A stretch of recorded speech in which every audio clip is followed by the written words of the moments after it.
ஆண்டவராகிய இயேசு கிறிஸ்துவின் இனிய நாமத்தில் உங்கள் யாவருக்கும் என்னுடைய அன்பின் நல்வாழ்த்துக்களை தெரிவித்துக் கொள்கிறேன். இப்பொழுதும் ஒரு அருமையான சகோதரனை நான் சந்திக்க வந்திருக்கிறேன். அதாவது நீங்கள் யூடியூப் சேனலில் நீங்கள் பார்த்துருப்பீங்க, ஃபேஸ்புக்கில் பார்த்துருப்பீங்க. கர்த்தரின் பந்தியில் வா என்ற பாடலை, அந்த பாடல் ஆசிரியருடைய அந்த வாழ்க்கை வரலாறு சம்பவத்தில் அந்த வயலினை வாசித்து மிகவும் அருமையாக அதில் நடிச்சிருப்பாங்க. அன்பு சகோதரர் பிரான்சிஸ் அவர்களை தான் நான் சந்திக்க வந்திருக்கிறேன்.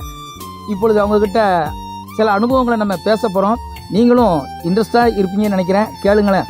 அண்ணா ஸ்தோத்திரம். உங்களை பார்க்கறதுல ரொம்ப சந்தோஷனே. அதாவது நீங்கள் கர்த்தரின் பந்தியில் வா அப்படிங்கிற ஒரு அருமையான ஒரு பாடல், அது மரியான் உபதேசியாருடைய பாடல். அந்த பாடல் பிறந்த கதையில் நீங்கள் நல்ல ஒரு நடிப்பு இருக்குங்க. அதை பற்றி கொஞ்சம் சொல்லுங்கண்ணே. அதாவது நான் பாலியல் சங்கத்தில் ஊழியத்தில் இருந்தேன். சரிண்ணே. நான் ரிட்டையர்டாக அங்கேருந்து வெளியே வர்ற நேரத்தில் அப்போ இருந்த குருவானவர், சரிண்ணே, நீங்கள் போகிறதுக்குள்ளே இந்த படம் எடுப்பான் அப்படின்னு சொல்லி ரொம்ப சீக்கிரத்தில் சுருங்க, நான் நினைக்கிறேன் ஒரு 2 நாள் தான். ஆச்சரியமாக இருக்க 2 நாளிலேயே அவள் இந்த படத்தை வேகமாக எடுத்து முடிச்சிட்டோம். சரி. அது உண்மையிலேயே அது அப்போ எனக்கு ஒன்றும் தெரியலை. அதுக்கப்புறம் போட்டு பார்த்தது பிறகுதான் ஒரே உமக்கு ஸ்தோத்திரம், நான் ரொம்ப சந்தோஷப்பட்டேன். சரி. ஆமாங்க. அதுக்கு பிறகு நீங்கள் இயேசுடிக்கிறார் அவங்களுடைய நிகழ்ச்சியில் ஒரு பகுதி அவங்க நாடகங்களை தயாரித்து வழங்கிட்டு இருக்காங்க. அதில் புதிய பார்வைன்னு ஒரு நாடகத்தில் நீங்கள் நடிச்சிருக்கீங்களா? ஆமாம். அந்த நடிப்பை பற்றி கொஞ்சம் சொல்லுங்களேன். நான் முதலாக நான் வீடியோவில் நடித்தது அந்த படம் தான். அதில் நான் நடிக்கும்போது எப்படின்னா நடிச்சிங்க? நான் முதல் மோகன் சீலாசரன் தான் எடுத்தது. சரி. மோகன் சீலாசரன் எடுக்கும்போது அது ஃபர்ஸ்ட்ல கதை எழுதினது சேட்டி பாலன். அவர் எழுதி என்கிட்ட தான் கொண்டு வந்தாங்க. இப்படி கதை எழுதியிருக்கோம். சரி. படம் எடுக்கிறதுக்கு பணம் இல்லை. சரி சரி. என்ன சார், அப்போ நானும் அவரும் ஒரு ஆளை போய் சந்தித்தோம். சந்திச்சு அவர்கிட்ட பேசும்போது ஒரு அன்னைக்கு 1000 ரூபா கொடுத்தாரு. ஒரு பெரிய அமௌண்ட்டு. அப்போ வாங்கிட்டு வரும்போது தான் விஞ்ஞானபுரத்தில் தான் ஒரு சிஸ்டர் சொன்னாங்க, சரி சரி, மோகன் சீலாசர் இப்படி படம் எடுக்கணும்னு சரி சரி சொல்லியிருக்காங்க. நீங்கள் அவங்கள்ட்ட சொல்லியாச்சானா அவங்க எடுப்பாங்க இதே படத்தை. சரி சரி. அப்போ நான் தான் சொன்னேன், சிஸ்டர் அப்போ அண்ணங்கிட்ட சொல்லிருங்களே. உடனே அவங்க பேசினாங்க.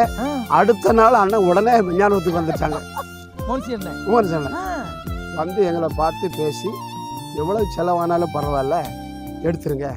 அதான் என்னுடைய முதல் வீடியோவில் முதல் நாடகம். அந்த சகதிகளை கடந்து உருண்டிங்க இல்ல? மறுநாள் உங்களுக்கு ஏதாவது காய்ச்சல், தலைவலி ஏதாவது பயங்கரமான வயக்காட்டுக்குள்ள கடந்து உருண்டிங்க நீங்களும் மோகன்? ஆமா. அது எனக்கு ஒரு பெரிய பேஜாகி போச்சு. சகதிகளை கடந்து நான் அதில் நடிச்சுட்டு வீட்டுக்கு வந்தேன். எனக்கு அப்போ ஒன்றும் தெரியல. சரி. 3 days கழிச்சு எனக்கு ஒரு காய்ச்சல் அடிச்சிச்சு. அந்த சகதியில் உருண்டதுனால காய்ச்சல் அடிச்சு கழிச்சு அந்த மஞ்சள் காமாலையில் கொண்டு விட்டுச்சு. அது ரொம்ப கஷ்டப்பட்டேன்னா அந்த ஊரில் உள்ள வரிசையில் சொன்னாங்க, எங்கள் மனைவியை பார்த்து, சாரை உடனே ஊருக்கே கொண்டு போங்க. என்னுடைய சொந்த ஊர் மார்த்தாண்டம். ஆமாம், ஊருக்கு கொண்டு போங்க, என்னோட நிலைமை மோசமாக இருக்குது அப்படி சொல்லிட்டாங்க. உடனே ஊருக்கு கொண்டு போய் அங்கே அங்கே அப்பாவுக்கு தெரிஞ்ச ஒரு டாக்டர், சரி சரி சரி, அவங்கள ட்ரீட்மெண்ட் கொடுத்து சீக்கிரமாக குணமாயிடுச்சு. அப்போ அதனால இடையில 1-2 சீனு மோகன் மட்டும்தான் வருவார், நான் வரமாட்டேன். அப்படியா? ஆமாம். வந்தது இல்லையா? ஆமாம். ஆனால் அதனாலும் அந்த தெரியாது எனக்கு. நான் அந்த இதை பார்த்தப்போ எனக்கு இப்படி சகதியில் உருண்டாங்க, அப்புறம் என்ன ஆச்சு அப்படிங்கிற பார்த்தீங்களா, ஒரு இன்ஃபெக்ஷன் ஆகிருக்கு. அது அப்புறம் அன்புள்ள அனிதால நீங்கள் நல்லா ஆக்ட் பண்ணியிருக்கீங்க. அதை பற்றி கொஞ்சம் சொல்லுங்க. அன்புள்ள அனிதா கொடைக்கானல தான் வச்சு எடுத்தது. ஃபுல்லாக கொடைக்கானல். சரிண்ணே. அப்போது என்னை கூப்பிட்டாங்க. சரிண்ணே. சரி போனேன். நான் சொன்னேன், ரொம்ப நாள் இருக்க முடியாது. சரி. 2 நாளாக நான் இருப்பேன். ஃபர்ஸ்ட்டில் எடுத்து என்ன அனுப்பி வச்சுட்டாங்க. ஆமாம். அதுவும் ரொம்ப எனக்கு ரொம்ப சந்தோஷமாக இருந்துச்சு. ஏன்னா அந்த அறுவலை தூக்கிட்டு வரட்டீங்க பற்றிலா, அது எப்படி அந்த இடத்துல எவ்வளோ நேரம் ப்ராக்டிஸ் பண்ணீங்க? ஒரு ப்ராக்டிஸும் கிடையாது. இந்த டைரக்டர் யாரு, சேட்டி பாலன் சொல்லி தருவார். சரி. இப்படி சொல்லுங்க. உடனே அந்த ஆக்டரியெல்லாம் என்னுடைய ஓன் ஆக்டரி தான். நீங்கள் புதிய பார்வையில் ஆக்ட் பண்ணியிருக்கீங்க, அன்புள்ள அனிதாலையும் ஆக்ட் பண்ணிருக்கீங்க. இப்போ எங்கேயாவது ஒரு இடத்துல ஒரு நிகழ்ச்சி எங்கேயா போயிட்டு இருக்கீங்க, ஒரு வீட்டுக்கு போயிருக்கீங்க, சும்மா ஒரு கல்யாணம், அப்போ அவங்க அங்கே பார்க்குறாங்க, ஆனால் எப்படி அன்புள்ள அணிதெல்லாம் நீங்கள் நடிச்சிருக்கீங்க அப்படி கேட்கும்போது உங்களுக்கு உங்கள் மனசுக்குள்ள எப்படி இருந்துச்சு, எப்படி இருக்கும்? பயங்கர சந்தோஷம்.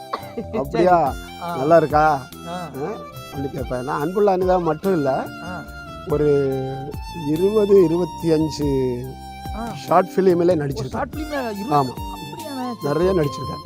மோகன் சீலாசர்லேயே அதில் முந்தி அவர் மெசேஜுக்கு முந்தி ஒரு ½ மெசேஜ், அதில் ஒரு 15 மினிட்ஸ் ஒரு சின்ன நாடகம், அதில் நிறைய ஆக்ட் பண்ணியிருக்கேன். ஆமாம். அப்புறம் நான் பாலிய சங்கத்தில் ஒரு 25 இயர்ஸ் இருந்தேன். அதில் நிறைய வீடியோ எடுத்திருக்காங்க. அப்புறம் மேடை நாடகம் அது நிறைய நடிச்சிருக்கோம். நல்ல கதை சொல்லுவீங்கண்ணே. சிறுவர் ஊழியம் வந்து எவ்வளோ குட்டி பிள்ளைங்களுக்கு நீங்கள் ஆண்டவரை பற்றி சொல்லிருக்கீங்க? ஐயா, மாதம் குறைஞ்சது ஒரு 2000-2500 பிள்ளைகளை சந்திப்பேன். மாதம். ஆமாம். ஏன்னா ஒவ்வொரு primary school, middle school, high school அப்படி போகிறதுனால எல்லா பிள்ளைகளும் சந்திப்பதற்கு ஒரு வாய்ப்பு. இவ்வளோ பிள்ளைங்க ஆண்டவரை ஏற்றிருக்காங்க பார்த்தீங்களா, நிறைய பிள்ளைகள். அப்போ நீங்கள் போட்ட விதெல்லாம் பார்த்தீங்கன்னா பெரிய ஆலமரமாகி அது இருக்கும். கண்டிப்பாக நிறைய பேர் யார்கிட்ட சொல்லு.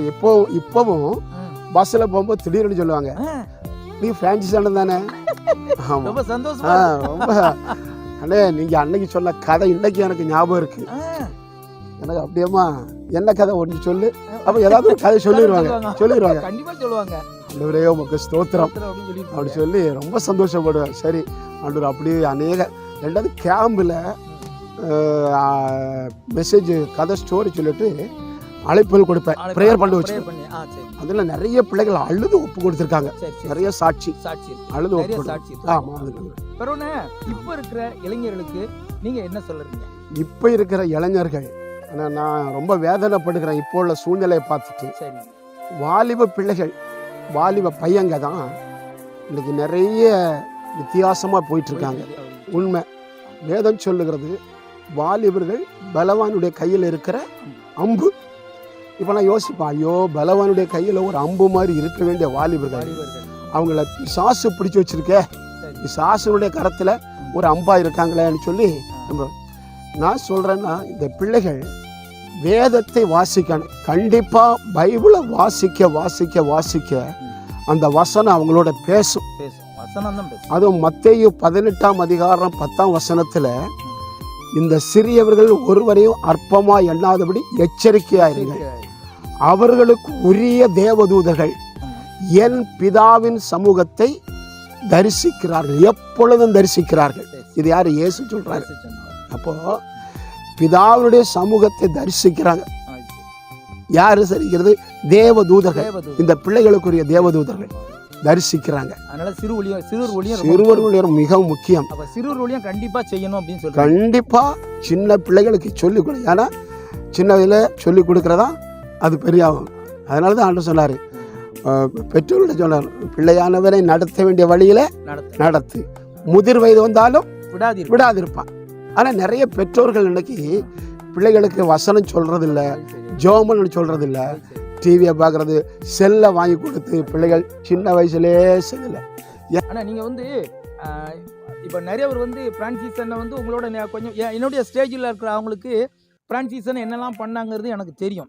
இந்த வீடியோவுடைய முக்கிய நோக்கமே என்ன அப்படின்னா, மறைக்கப்பட்டு வரக்கூடிய மிஷினரியுடைய வாழ்க்கை வரலாறு, அவங்களுடைய காரியங்கள் எடுத்து வெளியே உலகத்தை சொல்கிறது தான் என்னுடைய சின்ன ஒரு இறைப்பணியாக நான் செஞ்சுட்டு இருக்கேன்.